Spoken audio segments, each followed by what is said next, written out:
Okay, now next, the last chapter is basically related to quality management. So now to see this quality management chapter is, we will not be discussing very deep about the quality management because they are just standards which are, so practical implementation I can't show it to over here because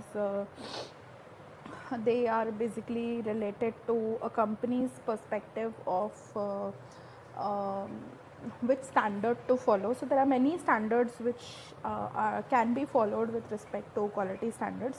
I think in this in your book only two standards are written, but other than those two standards also there are lot of standards which are there, which is up to every company, that as per their rules and regulations which standard is supposed to be followed, right? Now I have already told you this in the starting of the semester itself, that whenever you are creating a software, it should be a quality software, right? It should be a quality software means what? It should be following, or it should be able to the deliverable which you have given onto the market.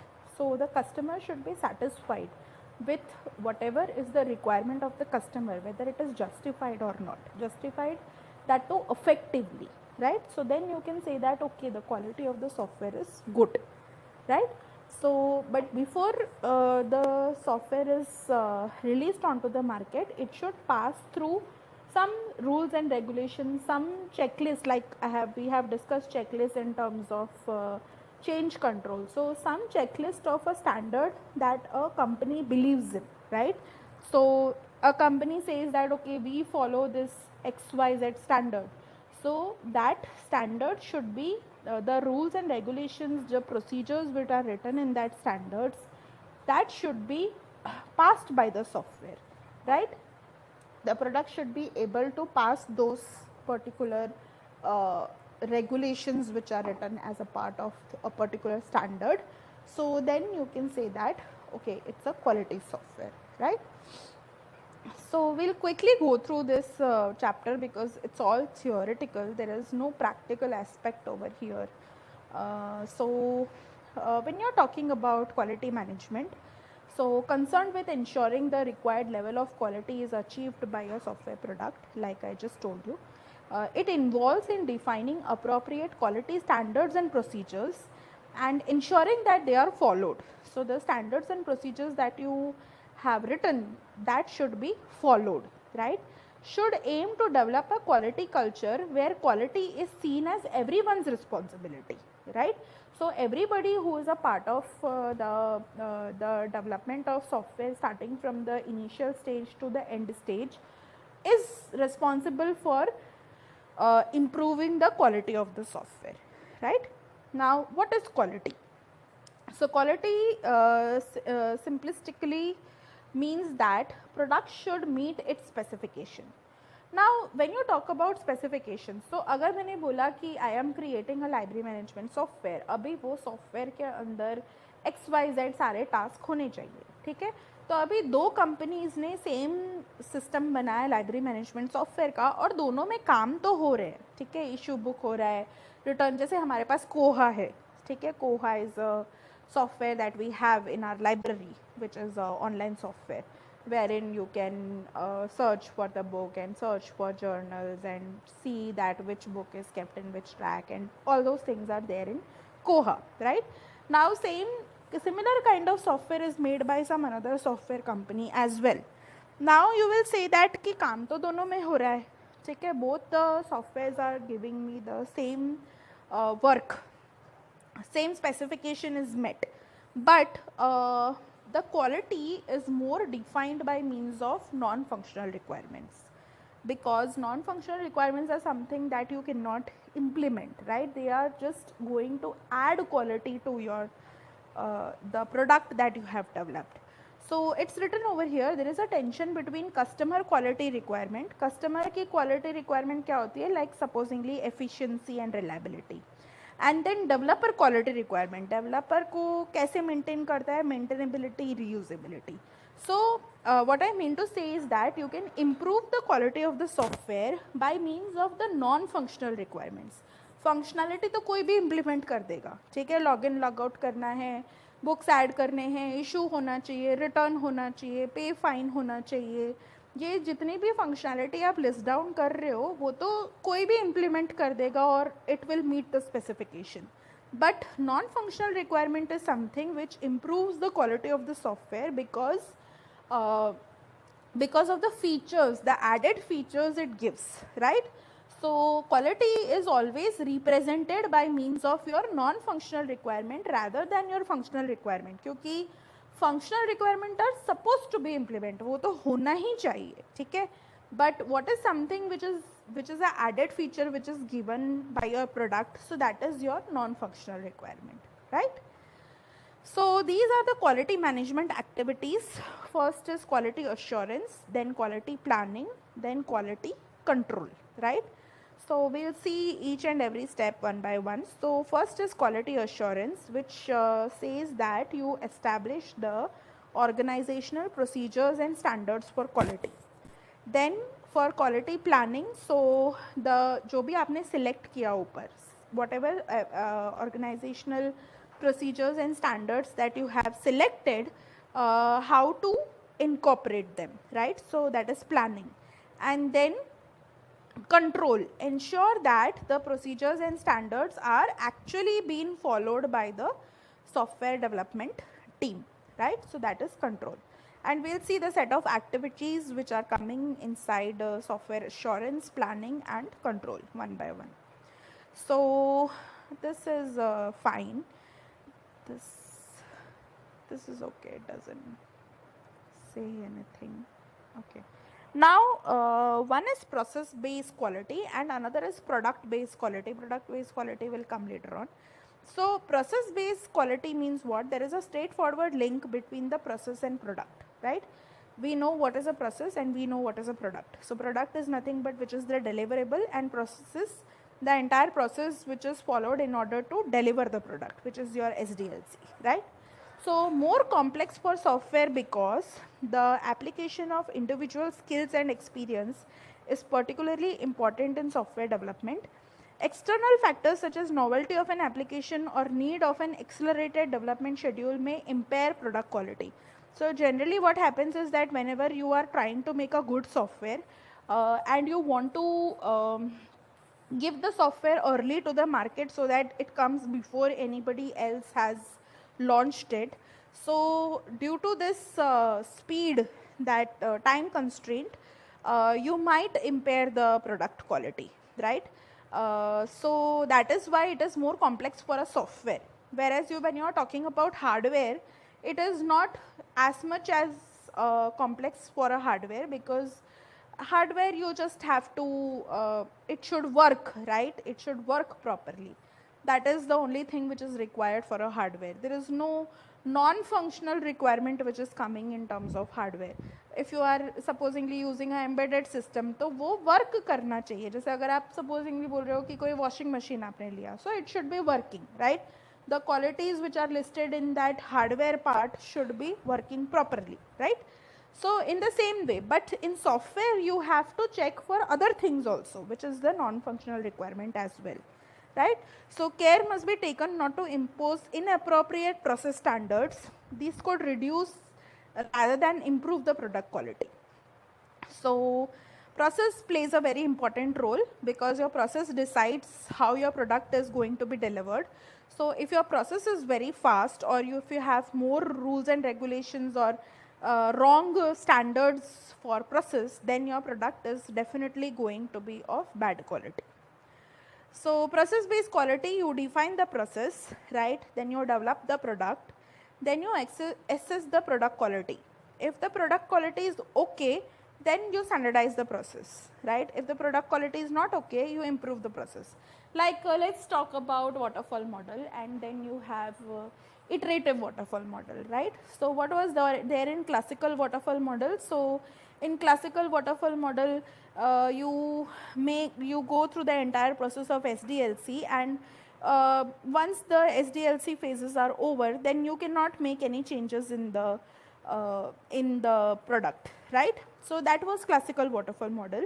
and then you made an improvement, which is iterative process, iterative waterfall model, wherein you were allowing the changes, right? You were allowing the changes. So that's what is written. So अगर एक particular process से आपका quality कम हो रहा है, so then you don't standardize that process, right? Like right now the standardized process is what agile we generally not generally, all the companies use agile process model, right? Because it is a standard process that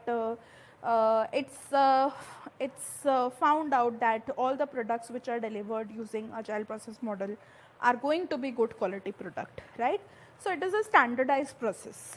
So if the quality is not good, then you improve the process and you develop the product again. So that's how we have so many process models. We have starting from waterfall, then incremental, then RAD, and so it for some products some particular process model works, and hence you have so many variations of process models which are available with you, right? Why? Because finally you want to improve the quality, right? As per the need of the software. Practical process quality. So when you're talking about process standards, yes, we'll come to that. So define process standards such as how reviews should be conducted or configuration management, etc. should be done, right? Monitor the development process to ensure that these standards have been followed. Report on the process to project management and software procurer. Don't use inappropriate practices simply because standards have been established. So it's just a rule. Some rules are written that if you are defining the standards, then the standard should not be very much strict, right? ऐसे standards नहीं होने चाहिए जो आप incorporate ही नहीं कर सकते हो. Standards should be such that you can incorporate them, you can monitor them, you can report them properly, then only you can say that okay. So it's written practical process quality, means it should be practical, right?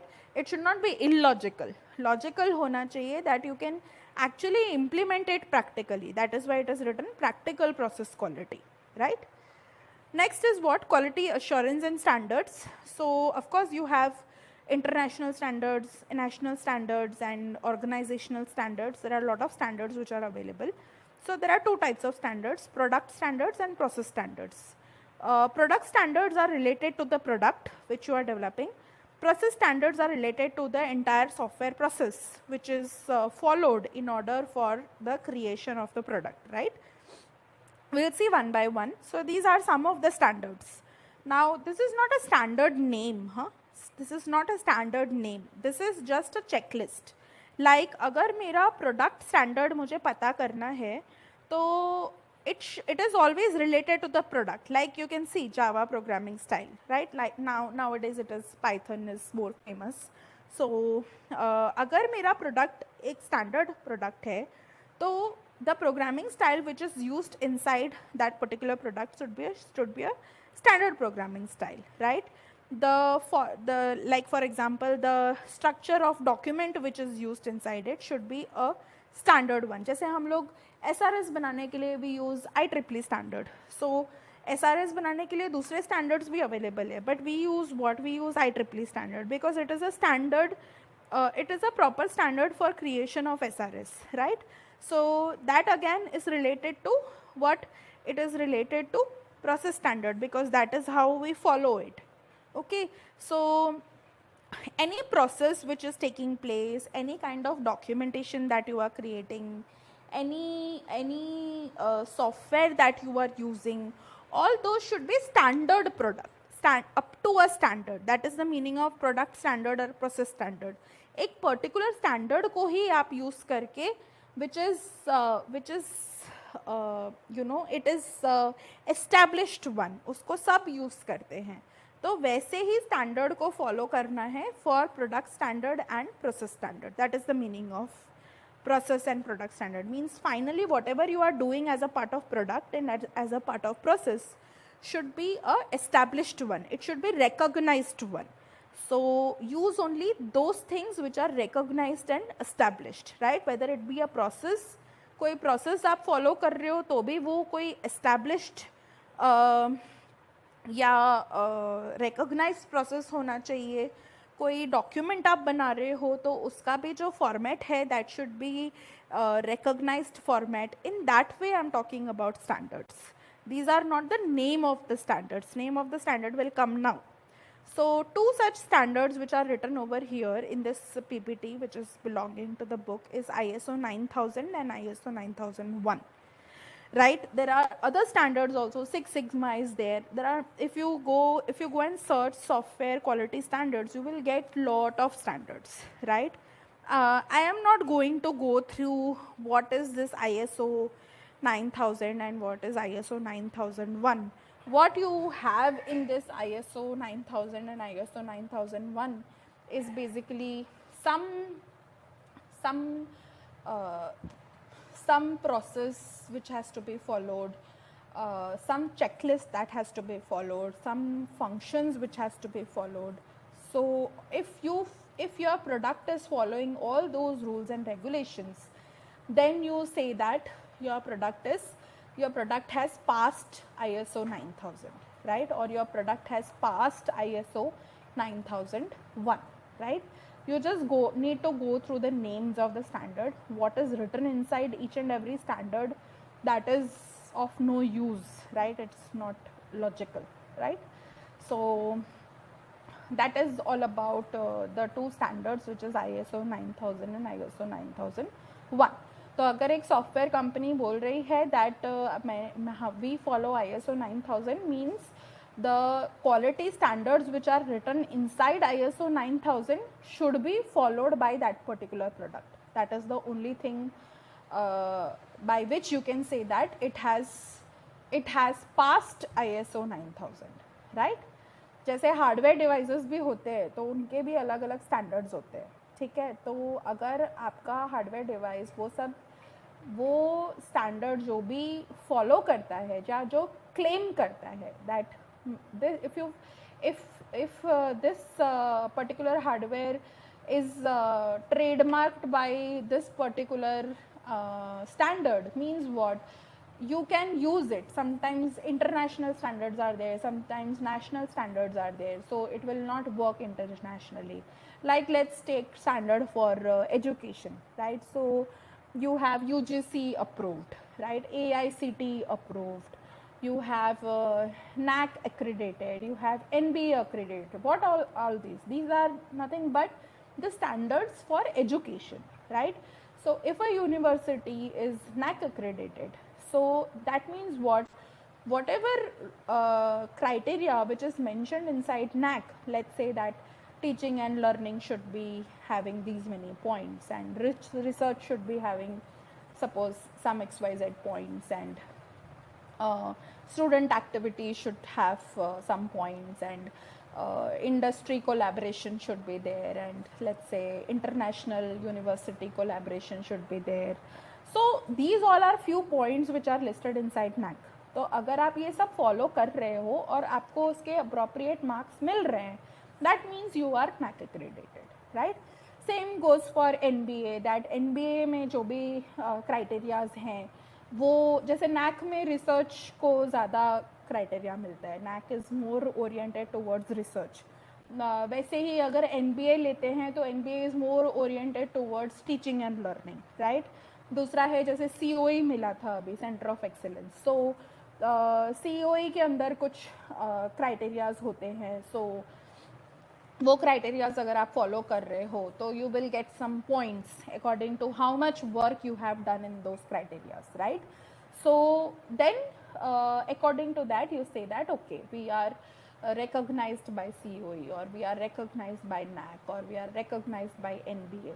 So if you are recognized by, let's say, NAC, or if you are recognized as UGC or AICTE, so the students who pass from such a university which is recognized by these standards, they are applicable to take admissions in foreign universities as well, right? Sometimes what happens is when you go to foreign universities and you are, I'm just taking an example, that if you are not NAC accredited, so they might not give admission to you, right? That is the concept over here. So same thing is happening over here, that if your hardware is not recognized by a particular standard, means it's not usable. जैसे vaccine ही ले लो अभी. So previously Covishield was recognized by WHO, but Covaxin was not, right? So people were not taking Covaxin, they were taking Covishield. Why? Because it has been approved by WHO. So WHO is, again, it is a organizational standard for healthcare, right? So Covaxin was, nobody was taking, but now Covaxin also is recognized by WHO. So this is the meaning of standard, that if you are applying a standard on a software or hardware, or whether it be education, whether it be medical, any area, means what? It is recognized overall, right? So people will use it. When you release it onto the market, people will use it. That is the meaning of standard. Okay. So for software also, this ISO standards are there, Six Sigma standard is there, many other standards are available. I don't remember right now all the names of standard, but you can just go through the internet and you can just go through the names of the software standards which are available, right? What is written inside those software standards, कौन से criteria follow करने हैं, that is right now we don't need to worry about it, because it would be too much oriented towards the procedures, right? Then you plan. So first is quality assurance that we have done. Quality assurance means you need to find out the standards and you need to check that whether these standards are getting applied or not. Then you do quality planning. So quality plan sets out the desired product qualities and how these are assessed and defines the most significant quality attributes. So planning is nothing but you decide a plan that how to apply these organizational standards, कहाँ apply करना है and कैसे apply करना है. That entire planning is supposed to be done inside quality planning. So it is nothing but, again, it is a documentation, right? हमारे जो plans होते हैं, project plans भी suppose ले लो, तो test plan भी ले लो, they all are documentation, right? So it's nothing but a document. So a document listing down that how this standard should be applied. So quality plan structure में product introduction, product plan, process description, quality goals, risk and risk management, this all are basically a part of what we have done as a part of SDLC, but now few things would be added as a part of quality plan, right? You are aware about all these 5 terms that are written over here. And it's written that quality plan should be short and short documents, because if it is too long, no one will read them, right? So it should be short quality plans. Okay, so what are the software quality attributes? Like I have said, they should be NFR. ठीक है, FR तो कोई भी implement कर सकता है. NFR जो होते हैं, they are basically related to quality attributes. So all these are NFRs. Safety, security, reliability, resilience, robustness, all these are NFRs, right? So quality is always related to non-functional requirements. So supposingly you are making a website, right? You have made a website as a part of your product, but suppose it doesn't it doesn't provide you the availability non-functional requirement, means it should be up and running 24/7. The server should be capable so that it is able to make the website run 24/7. There is no point of that particular website, right?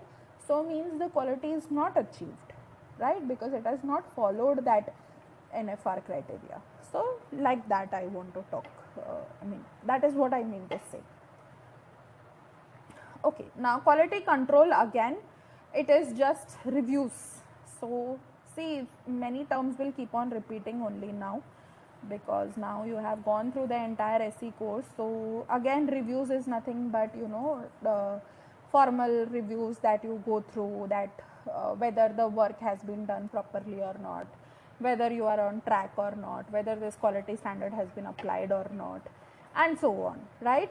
Now, quality reviews, this is the principal method for validating the quality of a process or a product, right? A group examines part or all of a process or system and its documentation to find potential problems. So, group is nothing but set of people, right? There are three different types of reviews with three different objectives. So, first review is inspection for defect removal. If some defect has been identified, whether it has been removed or not. So, inspections on that, that will come under product because the defects are related to product, right? Reviews for progress assessment, so it will be related to product and process both. And then quality reviews will be there. Quality reviews are related to the standards on the product, right? On the product or on the process. So, quality reviews will be there. So, these two reviews तो we any which ways do, right? This is we do as a part of our project plan. जब हम लोग planning करते हैं तो scheduling करते हैं तो तभी भी हम रिव्यूज़ करते हैं, इंस्पेक्शन करते हैं हर बार कि whether you are as per the project plan or not.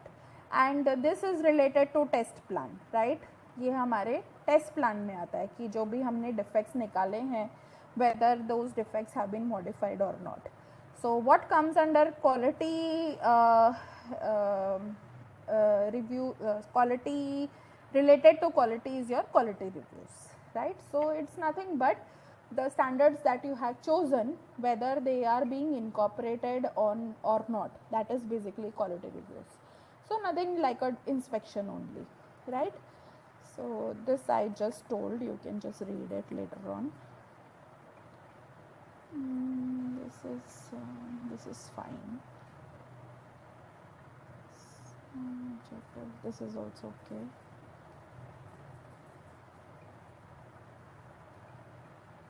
Okay, so what it is written over here is review result. So what is the review of the what is the result of the review? So either no action or no change is required. No action, no change to the software or documentation is required because everything is perfect, right? Refer to the repair. Designer or programmer should correct an identified fault.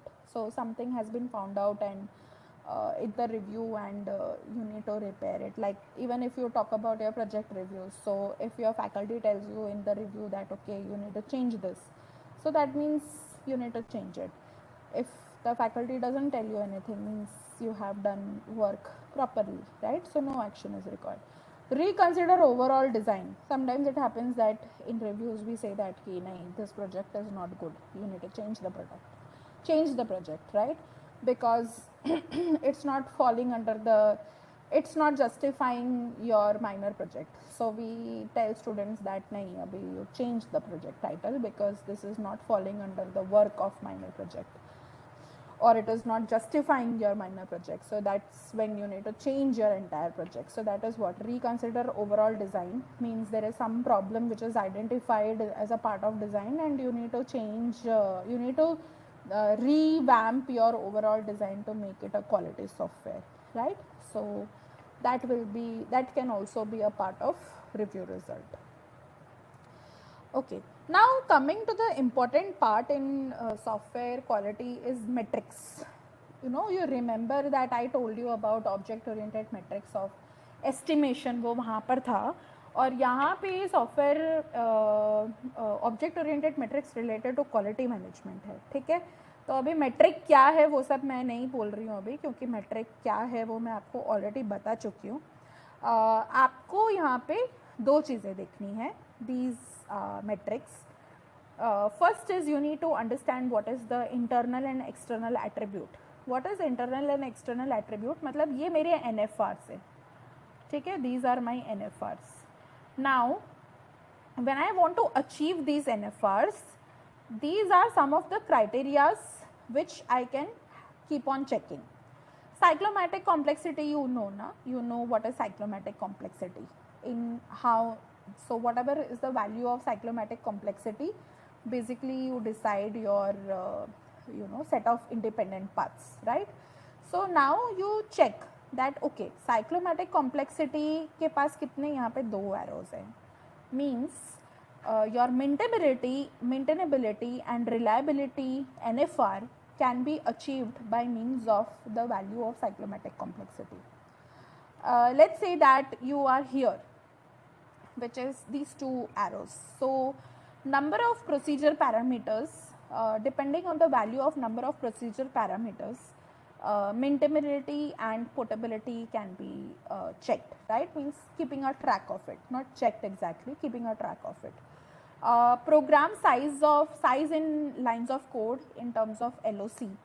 So your maintainability, reliability and portability can be checked by means of program size in lines of code. So what is this? This is internal and external attribute. So your internal attribute are these, na? This is what you are achieving.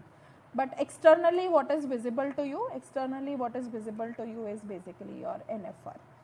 So what is the relation between internal and external attribute? That is shown to you by means of this particular diagram. So number of error messages, let's say. So if you have more number of error messages, that means it's not a usable software, right? So if your length of manual is more, sometimes you get lot of manuals with your softwares or hardwares. Mostly hardwares ke saath you get lot of manuals, right? Your phone, when you buy a phone, so you get a manual. So you are not going to read that manual. And so even if you open it, if the length of the manual is less, you still think of reading it. But if the length of the manual is too much, you don't even bother to read it, right? So that's how it is affecting the usability of a software, right? So that's how. So these are your internal attributes, and what it is getting affected is your external attribute. Okay. Now when you talk about product metrics are of two types: dynamic metrics and static metrics. Dynamic metrics is always related to NFR. Dynamic metrics is always related to the NFRs, right? Like performance is there, reliability is there. These all are NFRs. So a product metric is of is considered in two types: dynamic or static. Dynamic is related to all the NFRs. जितने भी NFRs हैं, they all will come under dynamic metrics. And then static metrics, it has an indirect relationship with the quality attribute. You need to try and derive a relationship between these metric and the properties such as complexity, understandability and maintainability. So we will see the static metrics. So these are static metrics. So we'll see one by one each and every static metrics. So static software product metrics, first is fan in and fan out. What is fan in? So see, these all are related to your the normal things you know, like you do day to day, but just some terms have been changed. Fan in means what? The number of functions or methods that call some other function, right? So कितने functions किसी दूसरे function को call कर रहे हैं, उसको बोलते हैं fan in. ठीक है? Fan out क्या होता है? It is the number of functions that are called by a function. So a function, how many functions are calling other function, that is called fan in. How many times a function is getting called by a function is called fan out. Now what is the effect of fan in and fan out? So a high value for fan in means fan in की value अगर मेरे पास high है, ठीक है, fan in की value supposedly मेरे पास high है, सो इसका मतलब क्या होता है कि मैंने बहुत सारे मोर फंक्शन कॉल्स, ठीक है, फैन इन की वैल्यू अगर मेरे पास हाई है, that means more function calls. More function calls का मतलब क्या है? सो हाँ, so value of high for fan in means that X is tightly coupled to the rest of the design. Means it is more function calls का मतलब क्या है? It is not we say ना high cohesion and low coupling. Why do we say that high cohesion and low coupling? Because if you have low coupling, that means you as a module or as a class is independent, is completely independent. You don't have to do more function calls in order to perform a particular task. High cohesion is again the same thing.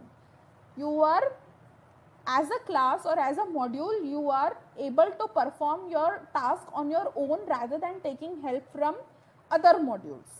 So if you will take help from other modules, means your function calls will increase, your interactions will increase, means it will increase the response time, right? More interactions means more response time. So fan in की value अगर ज़्यादा है, मतलब मेरे function calls ज़्यादा हैं, so it is tightly coupled. Tightly coupled means coupling ज़्यादा है, ठीक है, tightly coupled to the rest of the design, and changes to X will have a extensive knock-on effect because it is making so many function calls. तो एक function में change करने के लिए it will have a extensive effect. High value of fan out suggests that the overall complexity of X may be high because of the complexity of control logic needed to coordinate the called component. So fan out की value ज़्यादा है. That means what, एक particular function जो है x, fan out means number of functions that are called by function x. So x function जो है वो कितने फंक्शंस को कॉल कर रहा है, right? So if it is calling number of functions that are called by a function x, so x जो है वो कितने फंक्शंस को कॉल कर रहा है. So that means more complexity, right? So that is why the value of fan in and fan out should be, it is a metric, means it decides your non-functional requirement, right? यहाँ पे क्या लिखा था, static metrics जो है they have a indirect relationship. So अगर complexity की बात ले लो आप, तो अगर आपका जो fan in और fan out है उसकी वैल्यू डिसाइड करती है दैट कितनी कॉम्प्लेक्स है आपकी system, because both fan in and fan out are related to function calls. Okay, then length of code. So length of code, you already know that what is length of code. That means the size of the program. So generally the larger the size of the code of a component, the more complex it is and more error prone it is, right? तो जितना ज़्यादा आप lines of code लिखते हो, it is going to be complex and there is a possibility of lot of errors, right? So length of code has been shown to be one of the most reliable metric for predicting the error proneness in the component. Cyclomatic complexity, again it is related to the control complexity. Why control complexity? That how many branches are there in your code, है ना. साइक्लोमैटिक complexity तो हमें उसी से मिलती है ना कि कितने प्रेडिकेट नोड्स हैं, कितने रीजन्स हैं. तो वो predicate nodes and reasons basically decide that how many branches are there in your code, right? So that is the measure of control complexity. Control complexity means related to the branches, looping. So this control complexity may be related to program understandability. So more loops might affect your understandability of the code. क्योंकि जितनी ज़्यादा आपकी साइक्लोमैटिक complexity होगी उतने number of independent paths बनेंगे, right? So understandability is going to get reduced, right? Length of identifiers. So this is the measure of average length of distinct identifiers in the program. The longer the identifiers, the more likely they are to be meaningful. You know what is the meaning here? Sometimes, you know, when you are writing a big program and you write integer ABC, and then you use this ABC everywhere in your program. Abhi, what is ABC? What is the meaning of ABC? तो ABC की जगह पे अगर मैंने ऐसा लिखा होता, integer number 1 comma number 2 comma sum, तो by seeing the identifier you understand that अच्छा ये आइडेंटिफायर का क्या काम है, right? That you seeing that जो भी इंटरनेट पे भी आपको कोड्स मिलते होंगे तो they all are properly written with some naming convention. Nobody writes ABC. What is ABC? You don't know what is ABC, right? So that is the length of the identifiers. So the more the length means it is more meaningful and hence it increases the understandability of the program, right? Depth of conditional nesting. So this is the measure of the depth of nesting of if statement in a program. Deeply nested if statements are hard to understand or are potentially error prone, of course. So जितनी ज़्यादा if की nesting होगी उतना ज़्यादा it is difficult to understand the program and they are supposed to be more error prone. Fog index is something which is new. So this is a measure of average length of words and sentences in the document. So the higher the value for the fog index, the more difficult the document is to be understand. Sometimes what happens is, like me, if I take my example, I try to make big sentences. So what I try to do is that if I am writing a research paper or anything, any article if I am writing, so I tend to put lot of information in one single line. So in that what happens is my one line from one full stop to another full stop may be of 4-5 lines. Okay, I can understand it. The meaning would be clear, but it is difficult to read and process it, because the moment you reach the last word, you have forgotten what is written above in that particular line. So when we are writing research papers, we are always asked to write small statements rather than big statements. Why? Because small statements are much easy to understand and process rather than big statements which contain all the information in one go, but it is difficult to process, right? So that is fog index. So kitne zyada, what is the average length of words and sentences in the document? So jitna zyada fog index hai, that means more information is accumulated in a single sentence. That means it is difficult to understand, right? So I hope it is very much clear to all of you. This is very important, static software product metrics. So by the values of these product metrics, it is automatically going to affect your NFR, which is related to complexity, understandability and maintainability. Okay. Now the last topic of this particular chapter is object oriented metrics. This object oriented metrics is for quality, software quality. Okay, जो estimation वाले chapter में पढ़ा था, that was object oriented metrics for software estimation. This is object oriented metrics for software quality. So method fan in fan out हम already कर चुके हैं, ठीक है, तो I will not discuss this again. Depth of inheritance tree is related to inheritance. So what is the level of inheritance that you have? How many superclass? So this represents the number of discrete levels in the inheritance tree where subclasses inherit attributes and operations from their superclasses, right? So the deeper the inheritance tree, the more complex is the design. तो A में से आपका सब class B है, B से आपका सब class C है, फिर D है. This is what? This is the depth of inheritance tree. So ये जो D है, it has properties of C, B and A, all, everything together, right? So the more, the deeper the inheritance tree, the more complex is the design. The meaning is that. So you should not have the inheritance to multi-level inheritance is allowed, right? Multiple is not allowed. So multi-level inheritance में कितना depth है, that is supposed to be in check. Weighted methods per class. Weighted methods per class means this is the number of methods included in a class, weighted by the complexity of each method. Therefore, a simple method will have a complexity 1 and a large and complex method will have more value.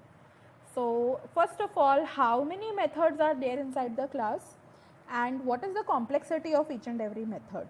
So method का implementation complex नहीं है, means you can give less value. Method का जो implementation है वो complex है, means the value will increase. So the larger the value of this metric, the more complex is the object class. ठीक है? So complex objects are more likely to be more difficult to understand. They may not be logically cohesive, so cannot be reused effectively as superclasses in an inheritance tree. So basically, whatever is your complexity inside the methods, they also decide the complexity of the class. सो जितने complex आपके methods होंगे उतना ज़्यादा आपका class का complexity बढ़ेगा. So it would be difficult to understand. And the last one is again related to inheritance only, number of overriding operations. So this is the number of operations in a superclass that are overridden in the subclass. So a high value for this metric indicates that the superclass used may not be an appropriate parent. So overriding, so I think you must be knowing what is overriding. So supposingly you have a class A, right? And you have written some function 1 and function 2 inside it. I'm just randomly writing, okay, function 2 inside it. And then you have class B, which is the subclass, right? This is the subclass. अभी अगर class B के अंदर भी दोनों functions का implementation दिया है, मतलब कि आपने ओवरराइड किया, तो फिर इस पैरेंट की ज़रूरत ही नहीं थी, है ना? That's what is written. तो जितने ज़्यादा आपके ओवरराइडिंग मेथड्स होंगे, मतलब ये वाला जो क्लास है वो that is not appropriate parent because you are not using its functionality. You are overriding its functionality means you are giving your own functionality. तो ये पैरेंट की ज़रूरत क्या थी फिर? There was no need. You could have directly made a independent class अगर overriding करना ही था तो. ठीक है, सभी फंक्शंस का ओवरराइडिंग करना है तो. So number of overriding operation should be less, right? Because if you increase the number of overriding operations, that means you have given practically new implementation to all the methods of the superclass. So that is why the parent is not an appropriate one, right? That is the meaning. So that is about object oriented metrics for quality, right? These are the 4 metrics, and that is the end of the chapter, right? So these last few points, no, they are important. First is this internal and external attribute, then dynamic and static metrics, and static product metrics and object oriented metrics. They are very important. बाकी आगे जो है that is completely theoretical. You can just read it once and then you can skip it, right? Not of much importance, but the later one is having more importance. Okay.